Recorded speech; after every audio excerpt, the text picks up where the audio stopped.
Alright gentlemen, another unorthodox beginning to a video, but you know what? If you see me in attack vest, it's because we're here to do some big things. We got these extended magazines for the Terminators, both calibers, 30 and 35 out with us today, and we're hopefully going to make that breakthrough into success with the 357. This 30 caliber, especially now that it's got the S45 valve in it, absolutely runs like a sewing machine. I'm going to demonstrate that for you guys real quick. Magazine filled with 49.5 grain NSA slugs, into the breech, into battery, fire. Oh, fuck. Did we get a vertical slug? Am I gonna fail on my very first segment in my very first thing here? Oh my goodness. What an anticlimactic beginning, YouTuber. That's exactly what the problem is though. That's why it's incredibly important to go ahead and load these correctly, or you will always get failures. Put it in the way it ought to be. Looks about right. Looks about right. Looks about right. I'm not really here to make excuses about these magazines. I'm just here to wring them out and send lead downrange.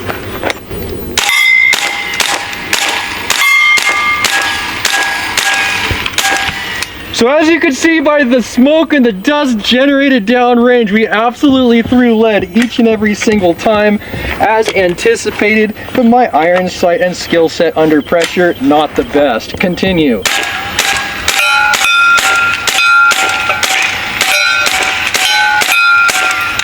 Seems to be working exemplary. Dump another mag, please.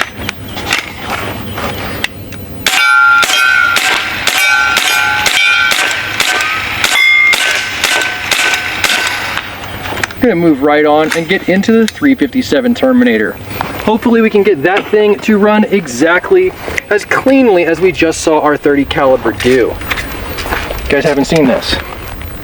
This is what I'm basing the lightweight slug version of the 357 Terminator mag around, the 79 grain NSAs. Now one thing I'd like to point out to you guys is the only failure that we had in the entire test there was the failure to load correctly. If you do not load these magazines exactly right, they will fail exactly wrong each and every single time you pull the trigger. There's just no two ways around it.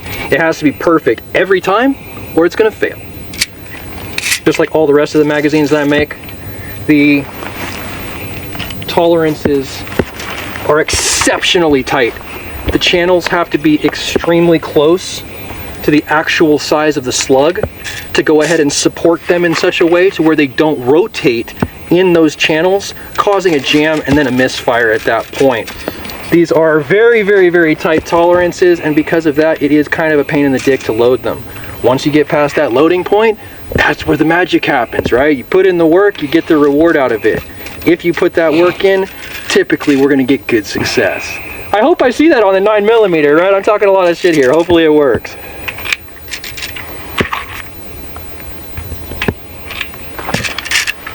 And one thing I will say about the 9mm Terminator that I have seen previously from testing, that one's dead to me, is the 30 caliber Terminator has a heavier hammer spring than the 357. Why does that matter to you? Because the way that the 30 caliber Terminator will chamber a pellet or slug in any capacity of the magazine, whether it's got 13 in it or whether it's got 1 in it, the 357 Terminator does not have the same hammer spring rate and may, at a certain point of capacity, need help into battery for that first shot. I'll show you guys exactly what I'm talking about once we get loaded up. So what we're looking at.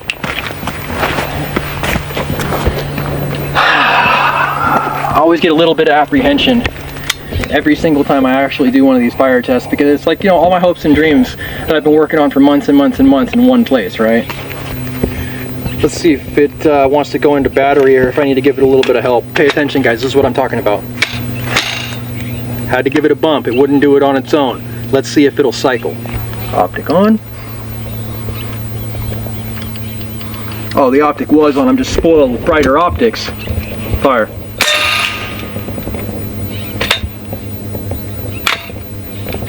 Okay.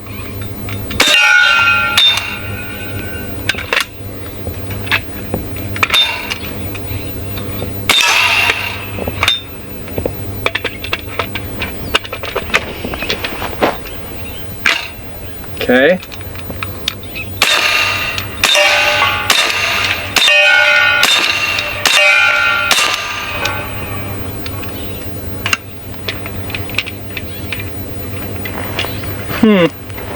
And the magazine is stuck. At that point, we release the tension on the magazine using that adjustable follower.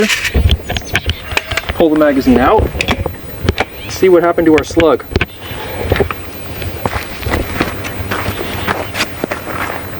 I need more tension.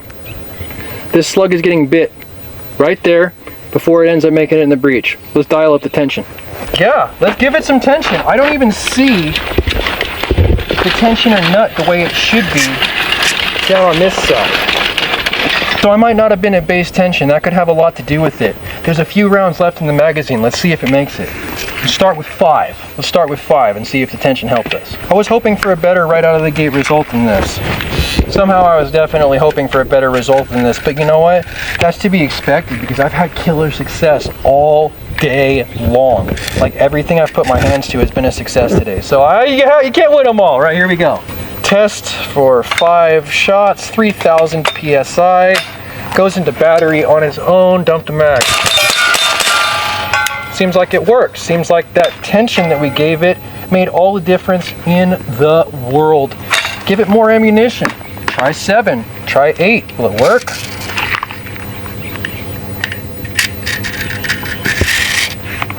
It's pretty nice to get an immediate improvement out of it just by giving it some tension, huh? 1, 2, 3, 4, 5, 6, 7. All right, so we have 7, 2 more than we previously had, and plenty to get us into that point where we were having failures before as far as capacity in the magazine is concerned before adjusting tension. Let's get it. Dump the mag, please. Well, dumped it, no problem. Empty. Give it more ammo. Let's give it 10 and see what happens with 10 and then squeeze it off as quickly as I humanly can. Maybe top up, I don't know. Check the pressure. Believe it or not, I'm still at 2,800 PSI because of all that air I got. I mean, I have, let's see, between 350 and 700, that's 1,050 cc's on a Terminator. Nice. I think Ben said that a 700 cc on the front of a Terminator 35 would give you 50 shots. Wow. How many is this? Is this a lot? 1, 2, 3, 4, 5, 6, 7, 8, 9, 10, 11. That might be 11, but the top one's vertical, so that'll fail instantly. Here we go. There's a lot in there. I don't know if it's 10 or not, but you know what? We're gonna go ahead and give it hell and see how quickly we can get through it. I like the fact that we were able to give it some tension and get a little bit better performance. I'm still having to do exactly what I told you guys we would have to, which is love tap it once it gets full enough. And I think we're gonna hopefully get the same success that we saw at 7. If not, then I'll be proven to be a liar, but we'll see what happens.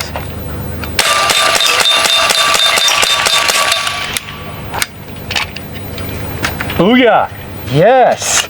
Dude, I don't know, but I mean, it's like if all I have to do is love tap it and then it's gonna cycle itself through the rest of the magazine, I do consider that functional. And I also consider it to be something that is a valid working design based on the fact that we saw a shortcoming initially when tested, addressed it based on the symptoms that we saw with the tools that we had on hand, and got it in the fight with no further jams. The only thing I can do at this point for you guys is fill it to maximum capacity. Both sides? Always both sides, man. You gotta show up for each platform. You're so right. The only thing I can do for you guys is top this bitch up and then fill up both sides and dump it. Let's do it. Let's go. Don't lose sight of it though. Don't ever lose sight of the fact that it is a process to load these. And if you rush it or you get lazy, you're going to get shit performance out of these magazines. They are only going to work one way, and if you fail to load them that one way, they will fail you. All the haters out there who think I'm just sleeping, making YouTube money and getting stuff for free and not putting in the effort, you guys couldn't be further from the truth, bros. Crazy, I'm like halfway through this box of ammo. What do you think this costs per shot? 20 cents? Maybe, I don't know. What did you pay for it? You're asking the wrong guy. Exactly. I think it's very fair pricing for the quality level that you get from NSA, where every single bullet in the box is identical to every single one of its brothers. Dude, it's a good price. Not going to be any edits past this point. All right, so what did you want to show them? This is full of ammo. And what about the And this is full of ammo. adjustment screen? Oh, good call. Shooter Steve catching me and focusing me here when you guys need to see something pertinent. At the very bottom of this stack of springs right there, you're going to see a small silver square nut. That small silver square nut right there is going to be the thing that's going to be your signpost that you're at base tension. When you first start to see that nut there, and see it mirrored and mimicked on this side as well with that silver nut showing right at the bottom of that coil of spring, that's base tension. There's about 3 rounds of ammunition space that you could take up real estate wise before that thing is exhausted, and it's going to give you a good run of time once these things really start to fatigue to keep your gun in the fight. It's like this right here. My whole life amounts to this right here. Especially since it failed initially, right? Like it failed first shot initially. We'll see. I'm gonna let it go and love bump it.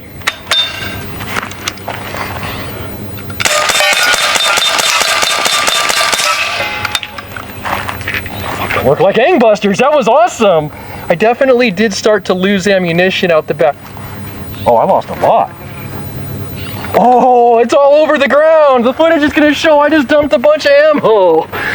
Oh, check it out, gentlemen. I'm not faking the footage here. I'm not faking the results, but that's what ended up happening. I do have a clip that goes ahead and retains the other side of ammunition that's not in use for each and every single person who buys one of these, but I don't have any for myself, right? As the cobbler's kids have no shoes. So here we are having ammunition fall on the ground instead of having it get down range, but what we're gonna do is just fill it back up and test the other side as expected. I think the next thing we really need to start to investigate now that these things are dialed in and actually working is how long can I leave it loaded and have it still get fire? Yep. How long can I leave it loaded and still get fire? Because I'm not going to kid myself. People are using these Terminators for self-defense. And if you think they're not, you're completely just lying to yourself. I know. Not you personally, but the average viewer. You and I both know we're Blitz Gang boys. Oh, yeah.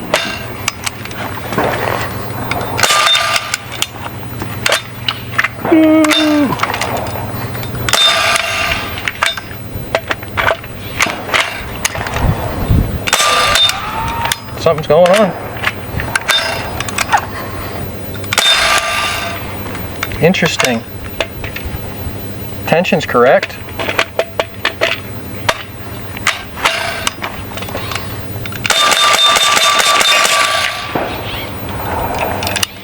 So it definitely seemed to work for the last half of the mag, but maybe not the first half. I also noticed that it was more difficult to load one side of the mag than the other, so I might have a little bit of work left to do in the CAD drawing itself. No matter what, I didn't really come out here to go ahead and try and convince everyone in the world that what I'm doing is the most successful thing that anyone could put their hands to. I just wanted to give you an update as far as where I'm at.